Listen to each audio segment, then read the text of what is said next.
welcome back to the Doctor Who Marathon. I'm your host McEdam, and today we're going to be talking about the Sarah Jane Adventure episode, The Empty Planet, written by Gareth Roberts and is directed by Ashley Way. This story is, I keep saying this on this show, but it's true.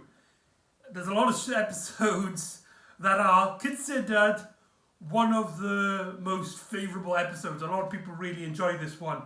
And the main focus of this episode is Rani and Clive, as Sarah Jane herself, Elizabeth Sladen, only has at least 4 minutes of screen time put together, as we're doing a basic Last Man on Earth kind of storytelling, in which our protagonists, a handful of our protagonists, find themselves on a seemingly abandoned Earth, where everybody just seemed to have vanished overnight. It's a type of story that is done popular a lot in fiction. You don't see it much these days, but it used to be very popular, especially when you have like a zombie apocalypse kind of films and storytelling. So in that sense, it's essentially Sarah Jane does 28 Days Later. think on that. This story pushes the relationship of Rani and Clive even further after many comedic hints of a romance. This story, though, doesn't really push it, hints at it more in a much more serious and straight-faced manner. So that would have been really cool, and from what I can gather, this element of the series was supposed to be pushed even further had the series continued past series 5. However, sadly, due to the passing of Elizabeth Sladen, the series was abruptly ended halfway through the next series. This is on series 4. So I think when this series was airing, was the announcement that came that Elizabeth Sladen had passed away, which is unbelievably sad and tragic, and she will be missed. But this story is mainly focused on Angela Mahidra's Rani and Daniel Anthony's Clive. So yeah, let's really just delve into the story a sense. The start of the story sees our characters in the attic as usual, as Sarah Jane is scanning all of the Earth's signals. Basically every sound that the Earth is making to some degree, as Mr. Smith did detect for a bleep moment a signal. However, it seems to have just dissipated. It just seems to be there and gone. But Sarah Jane isn't too concerned about it, and she sends Rani and Clive home, as it's got a school day tomorrow. It is strange in a sense that she's hanging around with her kids' friends, but the bond that they have does doesn't feel forced in any way, and it's still really cool just to see these characters still interact with Sarah Jane. They're basically Sarah Jane's companions. In fact, you could say that Sarah Jane is a better doctor than the Doctor himself, or herself, depending on which incarnation you're going by, as she seems to be able to look after a handful of children at a time, unlike, say, the Doctor, who usually has one companion per time on the TARDIS. 2 if you're lucky, 3 in very rare occasions. But yeah, so Rani and Clive, they go to, we see scenes of them going to bed. It's the first time that we see Clive's mother since Mark of the Berserker, if I'm not mistaken. She's just talking about how proud she is of her son as he's doing some of his comic art, which has been established again in Mark of the Berserker and in, what's the episode? Mona Lisa's Revenge. And so here we get to see him draw a Shang-Chi from Death to the Doctor, the big eagle people. So that's really cool that, he's taken these elements that he's seen in real life and can draw them almost perfectly, which is really cool, in my opinion. And then we also see Rani, and we see her interact with her father. Her mother doesn't actually make an appearance any way, shape or form, although she is on the phone at the latter half of the episode. And Rani's father seems to be acting a bit strange. He seems to be really concerned with her. This doesn't actually have a part in any part of the story. It's very strange, the way that he was acting in that scene just felt very odd. I thought I was going to play a part in the adventure. It did not. Rani is like reading this book because it's homework. She's got to read it for her English the day after. And her father sits down by her and says, I read that book before when I was your age. And Rani's just like, for pleasure or for work? And he's like, oh, both. I enjoyed it and it was for work as well.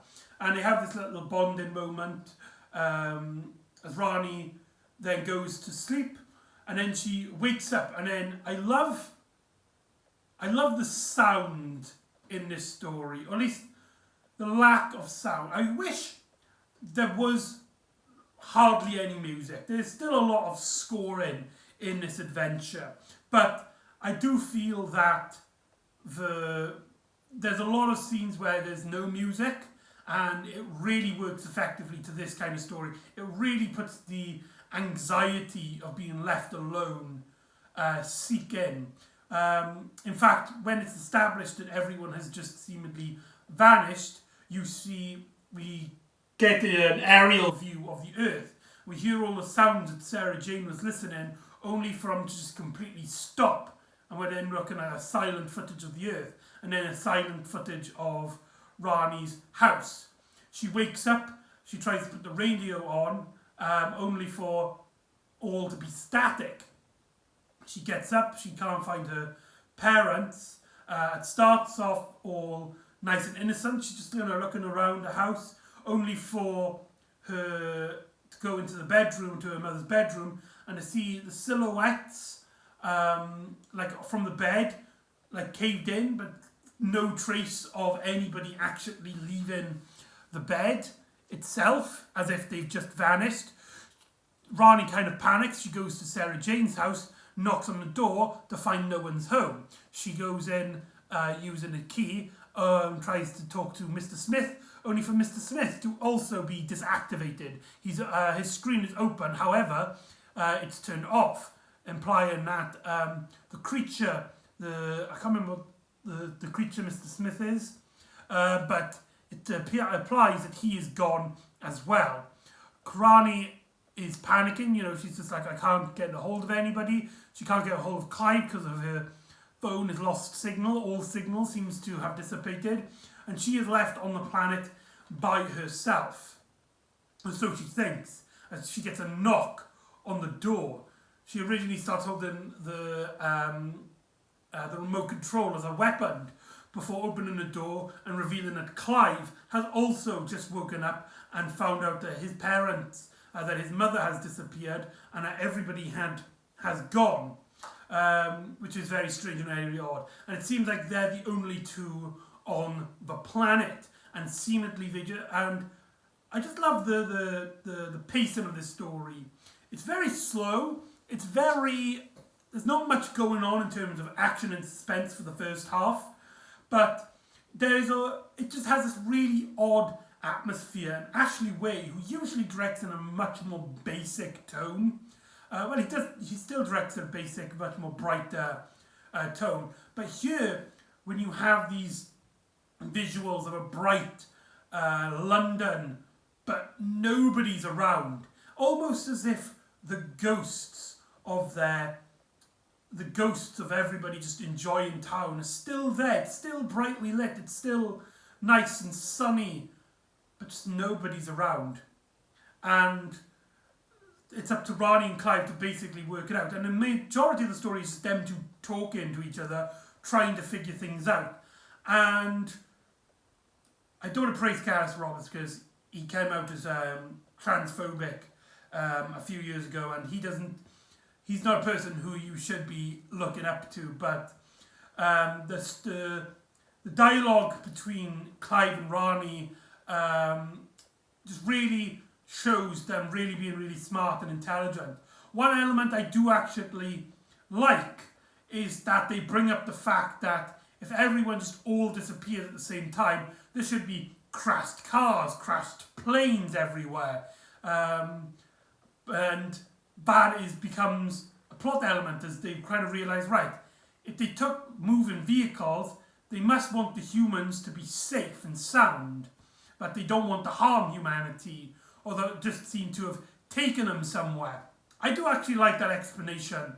A lot of times you'll just find, sometimes you'll have just like a crashed, everyone's crashing, or they just don't bring it up, and it's very strange. But here they do actually bring it up, and it's very, it's just very nice as well. And you also see them kind of working out and trying to figure out what's going on and what makes them different from Sarah Jane. Why was they spared and Sarah Jane saved? It's a very slow episode. There's not really much that goes on in terms of plot and element, which makes this, I can imagine this vlog that I'm doing now is going to be pretty short. But it's mainly up to Anja Mahindra and Daniel Anthony's performances. They basically prove here that they can basically run the show themselves, that they can hold their own weight as main characters in the show. And I'm so glad that they got a chance to prove themselves, that this story gives them not only a story dedicated to them, but a much more serious tone. They take the situation, they take the situation they're in extremely seriously, and they start panicking. They start, but they do start bickering, especially when they decide like who's in charge. They try and track down this boy. They see this boy who runs away from them, and they start chasing him, and they find him to his flat, and they try and calm him down. They try to speak to him, and they basically realise it's only these three people left on the planet Earth, and they try and figure out what's going on, what connects these three together than anyone else, which is odd because this new kid, Gavin, played by Joe Manson, he has no idea about aliens or time travel, but I do like how Ronnie and Clive kind of like theorise, and they come to the conclusion that the Jadoon, when they basically banned Ronnie, Clive, and I can't remember if Luke was there, but if Luke was also banned, and the explanation they're given, it seems to be correct, then Luke should have also been by himself on the university that he's in. So that must be pretty interesting. But over here, they basically figure out like that's the only thing that really connects them to separating them from Sarah Jane. However, like I said, the boy Gavin doesn't actually know what they're on about, and so he decides to like try and like run away. And it turns out that we also get introduced to two robots. In fact, the cliffhanger for part one is Ronnie and Clive get separated as Ronnie sees believes that she's seen Gavin. So they separate, only for both of them to be attacked by these giant robots, one of them red and one of them yellow. Apparently, their appearance is a reference to a CBBC program, Mission 2110, which I've not seen, I've never heard of, I've never even seen an image of, but according to the TARDIS wiki, their appearance is a reference to it. And in terms of production for Sarah Jane, they look really cool. I like their tiny heads on their big, bulky shoulder pads, and they do have a semi-generic look to them, but it kind of slim looks them into more looking like robots, And you can imagine a world where these robots kind of thrive in a way, and they put their hands out, appearing to have a get ready to charge a blast, as our characters seem to be scared. The resolution to part 2 is very strange, as in Ronnie's case, it actually makes sense. It turns out that Gavin was there and he was hiding, and so he knocked the bin from to the red one, freeing Ronnie to escape. From Clive's point of view, the yellow one just seems to get distracted. I think by using the timing and the editing, that it was implying that the damage of the red one, they're somehow connected, and using the red one distracted the yellow one. Though that just means that from a story point of view, it was a very weak entry that Clive just sort of runs away and escapes. And so they basically get chased by these robots. They take them to HQ, and they just talk and discuss things. And I love the presence of these robots, because they're so daunting, they're so big and massive, and when we first see them, they just seem to just walk up to our main characters, like right in front of them, and they seemingly can't do anything about them. And when they get to time to relax, they sit down, they talk about like what makes them special, about Gavin and about themselves, and how they've done time travel before, their interaction with the Doctor. They theorise about the Doctor. They start panicking about all these situations, and then all of a sudden the window starts smashing as the giant robots just walk into the room, just without even slowing down, chasing them. As our characters go into the back, lock the door, they tell Gavin to run away as far as he can, and Ronnie and Clive decide to split up, with Clive basically seeing very little hope, kisses Ronnie on the cheek, heavily implying that that he is at least aware of his feelings for her, and she kind of smiles. She's kind of like, ooh, in compliant, she kind of felt something there, something emotional for them, as they get chased by these giant robots. And it's a really decent chase scene, and Ashley Wade does a fantastic job of directing it. And then we get the resolution of it, that it turns out these robots aren't actually bad guys. They are, when they put their hands up, they're actually scanning their faces to try and find the new prince, the new king. As it turns out that their king had recently passed away, and they're looking for their prince, and their prince was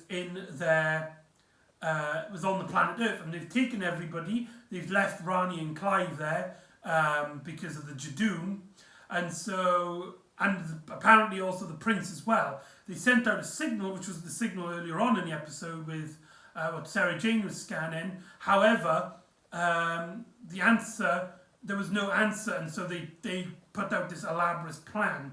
I love how Ronnie describes it as, if somebody stole one of the princes, the royal family, Britain would have sent a military organisation to go to the country he's been kidnapped to and try and rescue him. They don't really care who's harmed or not, they just want the prince back. And so Ronnie kind of figures out that they're not evil in a sense, but they're just incredibly logical, and also as well incredibly thick. As we learn that there is also about 15 minutes left, and if the prince isn't found in 15 minutes, then every human will be stuck in another dimension, as it turns out that everybody who had been kidnapped is alive, safe and well. It's just that they've been sucked out of time in some capacity. And so Ronnie and Clive think about an adventure. It has been established throughout the episode that Gavin, he never met his father. He knew his mother. She passed away. He's now living with his uncle. But he's a very strange child. He doesn't have any video games. He's very closeted. He's very keeps to himself. I think there's implication that his auntie and uncle didn't look after him very well. And there's a great debate in part one in which they're talking about Gavin, and Clive theorizes that he could be an alien and that's why he was spared, whilst Ronnie is just like, no, he's just a scared child. Maybe he is an alien, maybe he's not, but he was scared, he was lonely, and we don't have the right to judge. We're scary adults from his point of view, so let's not judge him. And Ronnie and Clive basically work out that Gavin is the prince that they're looking for. So now they're on a mission to try and find Gavin after they've sent him away. And they find him in the forest because they went to his bedroom. They find out that he's Clive reads his diary and finds out that he's actually he's a huge fan of nature. He's a big nature reservist. So they track him down to the forest. And when they find him, it turns out the robots can't actually see him. He's completely invisible to their sensors, which is probably is why he can easily escape from earlier on in the episode. It turns out he's wearing a ring, the only thing that was left off by his father, and so he takes off the ring, and it turns out that it is a thing to keep the signal away from the robots. The robots then give him a memory of his home planet, of his original home planet, and he realizes that this boy who didn't feel like he was important at all is actually the most important person on the planet.